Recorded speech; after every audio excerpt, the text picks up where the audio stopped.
नमस्ते विद्यार्थियों, कैसे हैं आप सब। आशा करता हूँ आप लोग सब अच्छे हैं। तो मैं एक नया पूरा टॉपिक स्टार्ट करने वाला हूँ गेट 2020 के लिए, कंट्रोल सिस्टम के ऊपर। जैसे कि आप सभी को पता होगा कि मैंने मास्टर्स भी किया, एमटेक भी मेरा कंट्रोल सिस्टम में ही है। और जो मेरा बेस्ट सबसे अच्छा मेरे को लगता है, सबसे अच्छा जो मैं डिलीवर कर सकता हूँ वो कंट्रोल सिस्टम ही है, क्योंकि मेरे को कंट्रोल सिस्टम बहुत बार मैं पढ़ा भी चुका हूँ और मेरे को ये सब्जेक्ट में इंटरेस्ट भी है। मेरे को इसका मैथमेटिक्स अच्छे से समझ में आता है। ऐसा तो नहीं बोलूँगा कि एकदम मैं मतलब ये सब्जेक्ट में पारंगत हो गया हूँ। कंट्रोल सिस्टम एक बहुत बड़ा सब्जेक्ट है। लास्ट 150 ईयर्स से इस पे रिसर्च चल रहा है, तो मतलब बहुत ही वास्ट टॉपिक है और ये मैथमेटिक्स ही है पूरा। अगर हम देखेंगे कंट्रोल सिस्टम, अगर आप लोग एडवांस कंट्रोल सिस्टम या नॉन लीनियर कंट्रोल सिस्टम में जाएंगे तो वहाँ पे आप लोग देखेंगे कि कंट्रोल सिस्टम जो है वो बेसिकली मैथ्स और स्टैटिस्टिक्स है। कि आप एक कोई भी सिस्टम का डेटा को लेके आप कैसे इनपुट और आउटपुट रिस्पॉन्सेस को आप उसके जज कर पाएंगे। ठीक है। तो ये सब जो होता है ये सब कंट्रोल सिस्टम के डोमेन के अंदर आता है कि आप कैसे एक प्लांट को, आपके पास उसका पास्ट हिस्ट्री है। ठीक है। आप उस पास्ट हिस्ट्री को कैसे करके काम में लगा के डिफरेंट डिफरेंट वेज से आप फ्यूचर प्रेडिक्ट कर पाए और वो सिस्टम को कंट्रोल भी कर पाए। और क्या करें कि अगर कोई फॉल्ट आ जाता है सिस्टम में तो आप उसको डायग्नोज भी कर पाए। तो कंट्रोल सिस्टम जो है वो एक बहुत बड़ा टॉपिक है और बहुत वास्ट टॉपिक है। हम लोग जो कंट्रोल सिस्टम पढ़ेंगे हमारे गेट के टॉपिक के लिए वो क्या है, क्लासिकल कंट्रोल सिस्टम। तो क्लासिकल कंट्रोल सिस्टम जो है ये बोल सकते हैं कि बहुत पुराना टॉपिक है। मतलब आज से 100 साल पहले इस पे रिसर्च हुआ था और ये तब का है। हम लोग जो देखेंगे मतलब फर्स्ट 90% जो भी हम देखेंगे स्टेट स्पेस को छोड़ के, ये सब जो है ये सिंगल इनपुट सिंगल आउटपुट के लिए है। ठीक है। इसको हम क्या बोलते हैं, क्लासिकल कंट्रोल सिस्टम। तो ये बहुत ही मतलब पुराना सिस्टम, पुराना एनालिसिस है कोई भी सिस्टम को एनालाइज करने के लिए। ठीक है, हमारा जो भी सिलेबस है इसको हमको कवर तो करना ही पड़ेगा। तो कुछ मैं अपने बारे में बता देता हूँ। तो आप सभी को पता है कि मैं आईआईटी हैदराबाद से हूँ। मैंने कंट्रोल सिस्टम में अपना मास्टर्स किया है। तो 2014 में मेरा रैंक 108 था आईएन ब्रांच में। ठीक है। तो ये दोनों ही जो है ये मेरे आईएन ब्रांच के है रैंक। ठीक है। तो कंट्रोल सिस्टम हम कैसे करेंगे तैयार गेट के लिए, तो सबसे पहला जो रहेगा आज क्या कि हम सिलेबस एक बार देख लेते हैं कि कैसा है। तो जो 21 में जो सिलेबस आया था ना, जो 21 के लिए सिलेबस है वो थोड़ा देख लेते हैं हम लोग। तो अगर आप देखेंगे कि आईएन का जो सिलेबस है, ठीक है, आईएन का सिलेबस बेसिकली सब कुछ सेम है यहाँ पे। ठीक है, सब कुछ सेम है।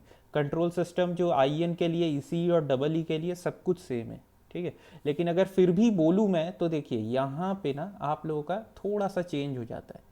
ये न्यूमेटिक जो आईएन वाला सिलेबस है ना, ये mechanical, hydraulic and pneumatic system components, synchro pair, servo stepper motor, servo valves, on off PID, cascade, feed forward and ratio controller, tuning of PID controller and control valves, ये जो है ना, ये पूरा जो मैंने अभी ब्लू से आप लोगों के लिए मार्क किया, ये प्रोसेस कंट्रोल के अंडर आ जाता है आईएन वालों को। ठीक है, ये प्रोसेस कंट्रोल का पार्ट हो जाता है। तो मैंने अभी तक गेट 21 का पेपर तो देखा नहीं है, आईआईटी बॉम्बे का था, लेकिन प्रोसेस कंट्रोल में मेरे मेरे को जहाँ तक लगता है मिनिमम 2 से 3 क्वेश्चन तो आए ही होंगे आईएन में। तो जब ऑफिशियल क्वेश्चन पेपर आ जाएगा तब मैं देख लूँगा।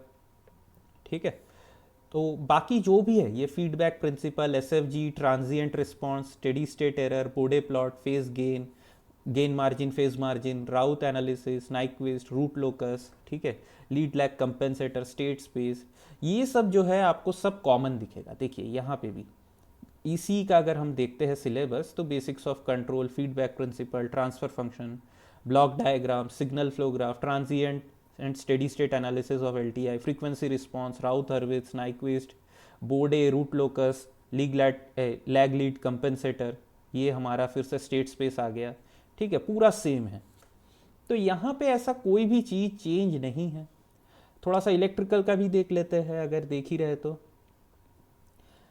यहाँ पे जहाँ तक मैं देख रहा हूँ, देखिए ये पार्ट पूरा सेम है। Stability analysis using Routh Hurwitz Nyquist Bode root locus PPID controller state space model solution of state equation LTI, ये जो है थोड़ा सा ये इन्होंने सिग्नल और सिस्टम का हटा के यहाँ पे डाल दिया कि RMS value, average value, calculation of any general periodic waveform. तो ये सब चीज़ें जो है ये मतलब कंट्रोल सिस्टम क्या है, बेसिकली एक सिग्नल ही तो है। आप कोई भी सिस्टम में से कुछ कैप्चर कर रहे हैं, आप डेटा कैप्चर कर रहे हैं, तो डेटा आप कैसे कैप्चर करेंगे, in the form of signal ही, ठीक है। और उसका कंट्रोल एक्शन आप लेंगे तो that will be also process signal. अब जैसे अगर आप कोई फिजिकल क्वांटिटी ले रहे हैं, ठीक है, टेम्परेचर ले रहे हैं, कहीं एक बॉयलर प्लांट का है या कोई भी एक वाटर का है जहाँ पे आप टेम्परेचर ले रहे हैं, तो टेम्परेचर एक फिजिकल क्वांटिटी है। अब अगर मैं उसको एक कंट्रोल सिस्टम या एक कंप्यूटर से कंट्रोल कर रहा हूँ, तो कंप्यूटर को डेटा डिकोड करने के लिए वो उस फिजिकल क्वांटिटी को, जो कि क्या है हमारा टेम्परेचर है, वो टेम्परेचर को उसको कन्वर्ट करना पड़ेगा इक्विवेलेंट इलेक्ट्रिकल क्वांटिटी में। अब वो इलेक्ट्रिकल क्वांटिटी में कन्वर्ट करेंगे, so that is a signal, ठीक है। वहाँ पे हमारा डेटा प्रोसेस होगा, ठीक है, डेटा कंप्यूटर में प्रोसेस होगा। वहाँ पे देखेंगे कि हमारा सिस्टम जो है वहाँ पे क्या एरर है, कितना क्या है। फिर उसके बाद क्या होगा, फिर से कंप्यूटर क्या करेगा, वो सिग्नल भेजेगा हमारा आगे प्रोसेस में कि कैसे आप कंट्रोल एक्शन लेंगे। अब ऐसा तो नहीं है कि कोई इलेक्ट्रिकल सिग्नल में भेज दूंगा बर्नर में, तो बर्नर को क्या मतलब इलेक्ट्रिकल सिग्नल से, है ना। वहां पे बर्नर क्या करता है, वो गैस का फ्लो, जो कंबस्टिबल गैस रहता है उसको ये या तो कम करेगा तो टेम्परेचर कम होगा, ज़्यादा करेगा तो टेम्परेचर ज़्यादा होगा। तो वो क्या करता है कि बर्नर का जो उससे पहले एक एक्चुएटर लगा होगा, ठीक है, या एक कंट्रोलर लगा होगा, मैं वो बोल सकता हूँ, जो क्या करेगा, एक इलेक्ट्रिकल क्वांटिटी को फिर से एक फिजिकल क्वांटिटी में कन्वर्ट करेगा। अगर बर्नर में देखूंगा तो वो फ्लो कंट्रोल करेगा, गैस का फ्लो कंट्रोल करेगा। तो ये सब चीज़ें क्या है, सब सिग्नल्स ही तो है, मतलब, ठीक है। तो इसीलिए अगर मेरे से जो भी लोग, मैंने जिनको भी पढ़ाता हूँ, मैं यही बोलता हूँ कि आप अगर गेट का प्रिपरेशन स्टार्ट कर रहे हैं तो आपका जो पहला टॉपिक होना चाहिए that should be signals and system. चाहे आप ईसीई के हो, चाहे आप आईएन के हो, चाहे आप डबल ई के हो, आपका सिग्नल्स एंड सिस्टम आपको बहुत ही स्ट्रॉन्ग करना पड़ेगा, ठीक है। अगर आप सिग्नल्स एंड सिस्टम स्ट्रॉन्ग करते हैं तो ईसीई के लिए तो मतलब सिग्नल सिस्टम सोचिए कम्युनिकेशन में अप्लाइड है, ठीक है, कंट्रोल सिस्टम में है, फिर कुछ पार्ट हमारा जो है ईएमटी में भी अप्लाइड है उसका, ठीक है। तो ये सब चीज़ें पता होना चाहिए, और आईएन के लिए भी है हमारा, ठीक है। तो ये सब चीज़ें हम देखेंगे। मेरे को जहाँ पे भी लगेगा कि बेसिक्स ऑफ सिग्नल हमें पता होना चाहिए, वहाँ पे मैं 10-15 मिनट टाइम लेके सिग्नल के बारे में बात कर लूँगा, जिससे कि कोई प्रॉब्लम ना हो, ठीक है। तो देखिए, अगर मैं एवरेज मार्क्स डिस्ट्रीब्यूशन का बात करूं कि कंट्रोल सिस्टम का कितना आता है, ठीक है, गेट में अगर तीनों ब्रांचेस के लिए बात करूं, तो ऑन एन एवरेज जो रहता है 8 to 10 मार्क्स के आपको क्वेश्चन दिखेंगे ही, ठीक है। 3 से 4 क्वेश्चन आपको कंट्रोल के दिखेंगे, और जो क्वेश्चंस रहते हैं वो मॉडरेट लेवल के भी रहते हैं, इजी लेवल के भी रहते हैं। कुछ कुछ क्वेश्चंस तो ऐसे आते हैं कि बस मतलब फॉर्मूला अप्लाई कीजिए और आपको सॉल्यूशन आ जाएगा। और कुछ क्वेश्चंस ऐसे रहते हैं जो कि मतलब एकदम बहुत अच्छा कंसेप्चुअल लेवल पे वो आपको झंझोड़ता है, ठीक है, कि आपको समझना पड़ता है कि क्या उसका कंसेप्ट है। तो कुछ कुछ क्वेश्चंस मेरे को याद है, जैसे 2019 में इसी को आया था, बहुत ही अच्छे क्वेश्चंस है, बोर्डे प्लॉट से या फ्रीक्वेंसी एनालिसिस से, वो सब क्वेश्चंस जो होते हैं बहुत अच्छे होते हैं। जैसे कि और एक क्वेश्चन था, इसी को पूछा गया था हमारा, क्या बोलते हैं, स्टेट स्पेस से पूछा गया था। तो वहाँ पे क्या हुआ था, उन्होंने पूछा था एक एसएफजी दे के कि आप बताइए इसका जो होगा हमारा स्टेट इक्वेशन क्या होगा। तो कुछ कुछ बहुत अच्छे क्वेश्चंस आते हैं, और बिलीव कीजिए कंट्रोल सिस्टम जो है बहुत ही इजी चैप्टर, मतलब बहुत ही इजी टॉपिक है अगर आपको समझ में आए तो, ठीक है। एकदम मैथमेटिक्स है, जैसे मैथमेटिक्स में 1+1 2 ही होता है, कभी 3 नहीं होगा, 4 नहीं होगा। एक डिफाइंड जो होता है, एक ऑपरेशंस होते हैं, ठीक है, एक डिफाइंड कंसेप्ट होता है कंट्रोल सिस्टम में। तो अगर आपको वो सब चीज़ें पता हो तो एकदम ही कंट्रोल सिस्टम ईजी हो जाता है। तो अब अगर मैं बात करूं कि बुक्स का, कि हम कैसे पढ़े, अप्रोच कैसे करें, जो लोग मतलब सेकेंड ईयर में है, थर्ड ईयर में है, ठीक है, फोर्थ ईयर में है, तो कैसे करें। तो आप लोगों का सबसे पहला जो टास्क रहेगा कि मैं जो भी पढ़ाऊँ, ठीक है, इसका आप लोगों को एक अच्छे से नोटबुक बनाइए, ठीक है, नोटबुक बनाइए। मैं आप लोग को जो भी है क्लास के मेरे पीपीटी जो स्लाइड बनाऊंगा मैं, वो तो मैं दूंगा ही, साथ में मैं अपना हैंड रिटन नोट्स भी आप लोगों को प्रोवाइड कर दूंगा, ठीक है, मैं जो खुद बनाऊंगा क्लास से डिलीवर करने से पहले, वो हैंड रिटन नोट्स भी मैं आप लोगों को दे दूंगा पीडीएफ फॉर्मेट में, तो वो आप लोग रेफ़र कर सकते हैं अच्छे से। ठीक है, लेकिन मैं फिर भी आप लोगों को बोलूँगा कि ये मेरा रिक्वेस्ट है आप लोगों से पर्सनली कि you people make your own notes. जब आप खुद से कुछ चीज़ को समझ के उसको चर्न आउट करते हैं दिमाग में, जब आप उसको एकदम मतलब क्या बोलूँ मैं, मतलब डाइजेस्ट करते हैं दिमाग में, तो वो आपको एक अलग लेवल पे कंसेप्ट देता है। ठीक है, अभी अगर मैं आपको स्पून फीड कर दूँ कोई एक चीज़ को, मतलब कि ऐसा रूट लोकस में सॉरी राउथ हर्विट्स में बोल दूँ कि जो पहला कॉलम है पॉजिटिव होना चाहिए, ठीक है, आपने उसको रट लिया और एग्ज़ाम में पता चला कि कोई दूसरा कंसेप्ट थोड़ा बहुत इधर उधर किया, तो आप फिर क्या करेंगे? तो जब हम नोट्स बनाते हैं, डिफरेंट डिफरेंट क्वेश्चंस सॉल्व करते हैं ना, तो उससे क्या होता है कि हमारा एक अलग पर्सपेक्टिव बनता है। तो ये एक नोटबुक बनाएंगे। साथ ही जब आप लोग रिवीजन करेंगे, ठीक है, रिवीजन जब आप लोग करेंगे, तब इसी नोट्स को आप लोग एक 20 से 30 पेज, ठीक है, A4 साइज के 20 से 30 पेज में कंडेंस कर लेंगे।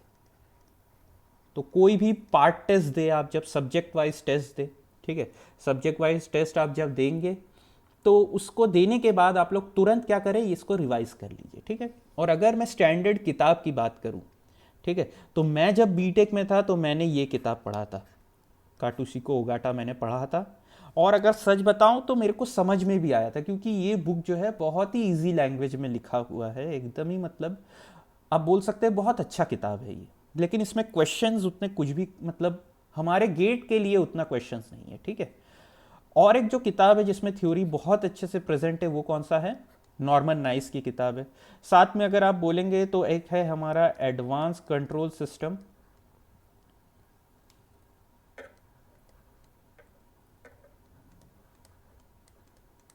बाई DC वो, ठीक है, ये किताब है। लेकिन हमको इतना कुछ भी नहीं करना है। अगर आप लोग सेल्फ स्टडी कर रहे हैं तो आप मेरा नोट्स देखिए, ठीक है, लेक्चर देखिए, नोट्स देखिए, जो भी मैं क्वेश्चन सॉल्व करूंगा आप लोग के साथ उसको देखिए। साथ में अगर आपको लगता है कि नहीं मेरा ठीक नहीं है, कंसेप्ट ठीक नहीं है, तो आप कोई भी इन तीनों में से कोई भी एक बुक आप रेफर कीजिए नोट्स देखने के बाद, लेक्चर्स देखने के बाद, जिससे कि आपको पता हो ये तीनों बुक में ना बहुत ज़्यादा वास्ट नॉलेज दिया हुआ है। तो आप अगर लेक्चर देखने के बाद ये बुक्स को रेफ़र करते हैं ना, तो आपका एक क्या होगा, मतलब आपको एक पता रहेगा कि आपका स्ट्रक्चर क्या है, जो भी गेट के लिए आपको कितना पढ़ना है। ठीक है, आप कुछ भी मतलब नहीं पढ़ लेंगे। ठीक है, तो फिर ठीक है, फिर मतलब ये हमारा इंट्रोडक्शन था। तो नेक्स्ट लेक्चर से मैं स्टार्ट कर देता हूँ फिर कंट्रोल लेना। ठीक है, चलिए फिर, थैंक यू।